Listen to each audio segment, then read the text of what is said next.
নমস্কাৰ বন্ধুসকল, স্বাগতম জনাইছো মোৰ ইউটিউব চেনেললৈ। মই পল্লৱ গগৈ। আজি আপোনালোকলৈ নতুন ভিডিঅ' এটা লৈ আহিছোঁ। আজিৰ ভিডিঅ'টো টপিক আপোনালোকে নিশ্চয় থাম্বনেল চাই গম পাইছে। আজি আপোনালোকক কম যে আপোনালোকে পঢ়াবিলাক আপোনালোকে কেনেকৈ মনত ৰ'ব, মানে আপোনালোকে মনত ৰাখিবলৈ আপোনালোকে কি কৰিব। আপোনালোকে যদি 13 ঘণ্টা 12 ঘণ্টা যদি পঢ়ি আপোনালোকৰ যদি মনতেই নাথাকে পঢ়াবিলাক, আপোনালোকে এক্সামত কেনেকৈ পাছ কৰিব। গতিকে আপোনালোকে মনত ৰাখিবৰ কাৰণে আপোনালোকক মই 5টা টিপছ দিম। গতিকে এই টিপছকেইটা ভালদৰে আপোনালোকে ফ'ল' কৰিব। আৰু আপোনালোকে যদি মোৰ চেনেলটোলৈ যদি নতুন গৈছে তেনেহ'লে চেনেলটো ছাবস্ক্ৰাইব কৰি ল'ব। ঠিক আছে, তেন্তে ব'লক আজি ভিডিঅ'টো আৰম্ভ কৰোঁ।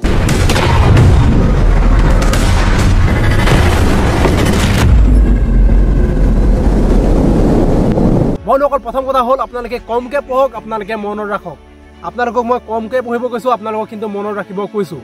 আপোনালোকে ধৰি লৈছোঁ 12 ঘণ্টা 13 ঘণ্টা পঢ়ি আছে। আপোনালোকে যদি 12-13 ঘণ্টা যদি পঢ়ি আপোনালোকৰ যদি একো মনত ৰ'ব মানে মনত নাথাকে, তেন্তে আপোনালোকে কিমানটো টাইম পঢ়ি লাভ নাই।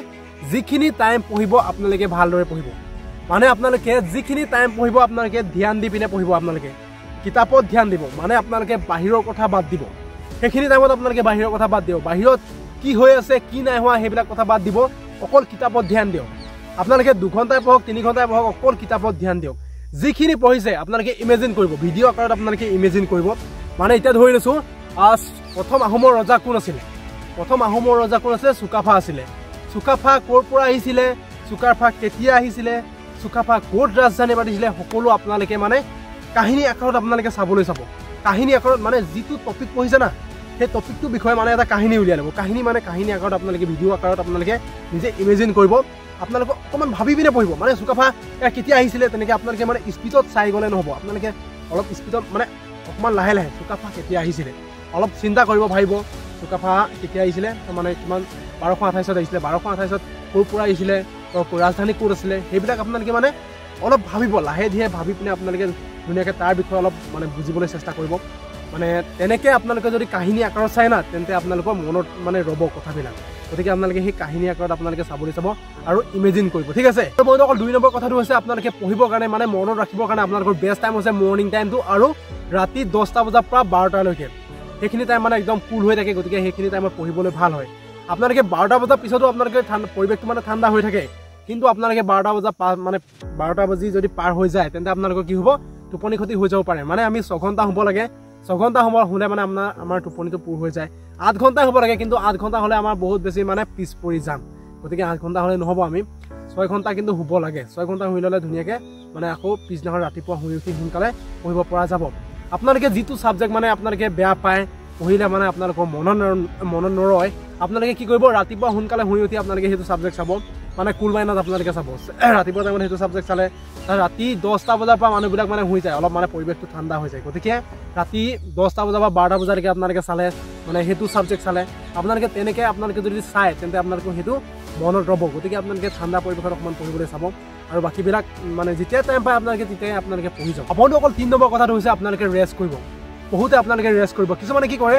নন ষ্টপ 2 ঘণ্টা 3 ঘণ্টা 4 ঘণ্টা তেনেকৈ পঢ়ি থাকে। তেনেকৈ যদি 2 ঘণ্টা 3 ঘণ্টা 4 ঘণ্টা যদি পঢ়ি থাকে, তেন্তে আপোনালোকৰ মাথাটো মাইণ্ডত বেছি লোড পাই যাব। গতিকে লোড পোৱাৰ কাৰণে আপোনালোকে পঢ়াবিলাক মনত নাথাকিব। গতিকে আপোনালোকে ৰেষ্ট কেনেকৈ কৰিব? এতিয়া আধা ঘণ্টা পঢ়িলে আপোনালোকে 5 মিনিট ৰেষ্ট কৰিলে, তাৰপিছত আকৌ 5 মিনিট ৰেষ্ট কৰি আকৌ আধা ঘণ্টা পঢ়িলে, আকৌ 5 মিনিট ৰেষ্ট কৰিলে। সেই 5 মিনিট ৰেষ্টত আপোনালোকে বিস্কুট বা আপোনালোকে চাহ তাহ কিবা কিবি খাই ল'ব পাৰে, নহ'লে আপোনালোকে বাহিৰলৈ ওলাই যাব পাৰে। 5 মিনিট টাইম ঘূৰি মেলি আহিলে আকৌ আধা ঘণ্টা পঢ়িলে, আকৌ 5 মিনিট ৰেষ্ট কৰিলে। তেনেকৈ আপোনালোকে কেতিয়াবা মোবাইলো চাব পাৰে 5 মিনিট টাইমটো। আপোনালোকৰ মোবাইল চাবলৈ কৈছোঁ, আপোনালোকে কিন্তু নন ষ্টপ মানে আপোনালোকে 5 মিনিট মোবাইল চাওঁ বুলি আপোনালোকে 10 মিনিট কৰি নিদিব। এনেকৈ মানে কি হ'ল? মোবাইলটো চাই দিয়াৰ লগে লগে মানে ওলাই ভাল বস্তু ওলাই গৈ থাকে। গতিকে চাই গৈ থকা হয়, টাইমটো তেনেকৈও যায়গৈ। সেইকাৰণে কৈছোঁ আপোনালোকে বিস্কুট চাহ কিবা কিবি খাই মেলি বা বাহিৰলৈ আপোনালোকে ওলাই যোৱাটো বেষ্ট হয়। গতিকে আপোনালোকে মোবাইল চোৱাতকৈ কেতিয়াবা চাব পাৰে। আপোনালোকৰ মই মানে একেবাৰে মোবাইলকে চাবলৈ কোৱা নাই প্ৰতিবাৰে। গতিকে আপোনালোকে সেইটো কৰিব। সেইটো কৰিলে আপোনালোকৰ ফাইদা আছে। ঠিক আছে, আপোনালোকে যদি তেনেকৈ যদি ৰেষ্ট কৰি যদি পঢ়ে, আধা ঘণ্টা পিছত যদি আপোনালোকে 5 মিনিট যদি ব্ৰেক কৰি পিনে যদি পঢ়ে, তেন্তে আপোনালোকৰ পঢ়াবিলাক মানে মনত থাকিব। গতিকে আপোনালোকে সেইটো টিপছ ফ'ল' কৰিব পাৰে। বন্ধুসকল 4 নম্বৰ কথাটো হৈছে আপোনালোকে লিখি পঢ়িব। আপোনালোকক মই লিখি পঢ়িবলৈ কৈছোঁ, কিন্তু গোটেই চেপ্টাৰটো আপোনালোকে লিখি ল'ব নালাগে। যিকেইটা ইম্পৰ্টেণ্ট, যিকেইটা আপোনালোকৰ বোলে মনত নাই ৰখা, সেইকেইটা বোলে লাগেই। গতিকে সেইকেইটা আপোনালোকে লিখি পঢ়িব পাৰে। আপোনাক কৈছোঁ আপুনি কাইলৈ আমাৰ ঘৰলৈ গধূলিকৈ ভাত খাবলৈ আহিব 5টা বজাত। আপোনালোকক মই ডাইৰেক্ট কৈছোঁ, আপোনালোকৰ হয়তো এইটো মনত নাথাকিব পাৰে। আপোনালোকে যদি লিখি লয়, এটা শব্দ লিখিব। এটা যদি আপোনালোকে যদি শব্দ লিখি লয় তেন্তে আপোনালোকৰ মনত থাকিবই 100%। গতিকে আপোনালোকে তেনেকৈও আপোনালোকে মনত ৰাখিব পাৰে, আপোনালোকে এইটো টিপছ ফ'ল' কৰিব পাৰে। আৰু বন্ধুসকল 5 নম্বৰ কথাটো হৈছে আপোনালোকক ফ'কাছ লাগিব। আপোনালোকে যদি ফ'কাছ নাথাকে তেন্তে আপোনালোকে কেতিয়াও ছাকচেছো হ'ব নোৱাৰে, আৰু আপোনালোকে যিবিলাক পঢ়িব আপোনালোকৰ সেইবিলাক মনতো নাথাকে।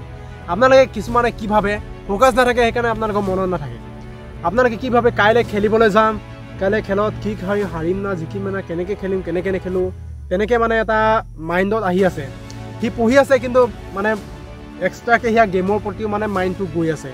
গতিকে ফ'কাছটো ইয়াতো আছে সেয়াতো আছে, দুটা ফ'কাছ হ'লে নহ'ব। আপোনালোকে এটাই ফ'কাছ কৰিব লাগিব, এইটো কাম কৰিব লাগে, মই এইটো কামেই কৰিম আৰু এইটো কামেই কমপ্লিট কৰিম, তাৰপিছত খেলা ধূলা সেইটো পাছৰ কথা। তেনেকৈ আপোনালোকে মনত ভাবিব লাগিব। আপোনালোকে যদি 2টা 3টা 4টা 5টা যদি এম লৈ লয় না, আপোনালোকে এটাতো ছাকচেছ হ'ব নোৱাৰে। আপোনালোকে এটাই ফ'কাছ ল'ব লাগিব আৰু এটাই কাম কৰিব লাগিব। আৰু যদি সেইটো কামেই যদি আপোনালোকে কৰি থাকে ন, আপোনালোকে নিশ্চয় ছাকচেছ পাব। কৈছোঁ নহয়, ফ'কাছ আপোনালোকে এটাত কৰক, 1000টাত ফ'কাছ কৰি লাভ নাই। মোক কাইলৈকে দৌৰিবলৈ যাম, মোৰ মাৰাথান আছে, এতিয়াতো মাৰাথান ঠাণ্ডা দিন হয়, গতিকে বহুতে মাৰাথান মানে কম্পিটিশ্যন কৰি আছে। গতিকে আপোনালোকক মই কৈছোঁ, আপোনালোকে যদি আছাম পুলিচত যদি ভাল মাৰ্ক এটা পাই আছে, আপোনালোকে মাৰাথান চাৰাথান এইবিলাক খেলা বাদ দিয়ক। আপোনালোকক চাওক, আপোনালোকে মাৰাথান খেলি ভাল পায়, আপোনালোকক মই নেখেলিবলৈ কোৱা নাই, আপোনালোকে খেলিবলৈ বহুত টাইম পাব। কিন্তু আপোনালোকে আছাম পুলিচত যে পাছ কৰি থৈছে, আপোনালোকে এই আছাম পুলিচ এক্সামটো এবাৰেই পাব। আৰু আপোনালোকে এইবাৰ যে আপোনালোকে পাছ কৰি থৈছে, আপোনালোকৰ যে দেহাটো এতিয়া ভালে কুশলে আছে, সেইকাৰণে আপোনালোকে ভাল নাম্বাৰ এটা আছাম পুলিচত পালে। এইবাৰ আকৌ পোষ্ট ওলাব, নোলাই বুলি নাই কওঁ, মাৰ্চত আকৌ আহি আছে। কিন্তু সেইবাৰ কিজান আপোনালোকৰ ভৰিত দুখ পাই যাব পাৰে। আপোনালোকে যদি দুখে পাই যায়, যদি আপোনালোকে দৌৰিবই নোৱাৰে সেইবাৰ, বা আপোনালোকে জাম্প কৰিবই যদি নোৱাৰে, তেন্তে আপোনালোকৰ কি হ'ব? খতম না, আপোনালোকৰ সপোন খতম। গতিকে আপোনালোকক কৈছোঁ যে এটাতে ফ'কাছ কৰক। এতিয়া মাৰাথান চাৰাথান এইবিলাক মৰামৰি খেলা ধূলা এতিয়া বাদ দিয়ক। আপোনালোকে খেলিবলৈ বহুত পাব, কৈছোঁ নহয়। আপোনালোকক মই বাৰে প্ৰতি মই বুজাই থাকোঁ, যিটো লাগিছে ভালদৰে লগাওক, 100% দিয়ক, আপোনালোকে নিশ্চয় ছাকচেছ পাব। কিন্তু আপোনালোকে 100% দিব লাগিব। আৰু আপোনালোকক মই ফ'কাছৰ কথা কৈছোঁ, আপোনালোকে এটা টপিক লৈ লৈছে, আপোনালোকে সেইটোত ফ'কাছ কৰক, আপোনালোকে সেইটো বিষয়ে সকলো চাওক। আপোনালোকে তেনেকৈ আপোনালোকে যদি ফ'কাছ কৰে না, আপোনালোকৰ নিশ্চয় মনত থাকিব। কিন্তু আপোনালোকে ফ'কাছটো কৰিব লাগিব। 5 নম্বৰ কথাটো হৈছে ফ'কাছ। বন্ধুসকল, আজি ভিডিঅ'টো ইমান আছিল। ভিডিঅ'টো কেনেকুৱা লাগিলে আপোনালোকে কমেণ্ট কৰি জনাব। যদি ভাল লাগিলে লাইক এটা কৰি দিব। মোৰ গাটো ভাল নাই, জ্বৰ হৈ আছে, পানী লাগি আছে, গতিকে তেনেকৈ আপোনালোকৰ কাৰণে ভিডিঅ'টো বনালোঁ আৰু বহুত দিন ভিডিঅ' দিয়া নাছিলোঁ। আজি ভিডিঅ'টো কেনেকুৱা লাগিলে আপোনালোকে কমেণ্ট কৰি জনাব। যদি ভাল লাগিলে লাইক এটা কৰি দিব। আজিলৈ বাই, তেন্তে জয় আই অসম।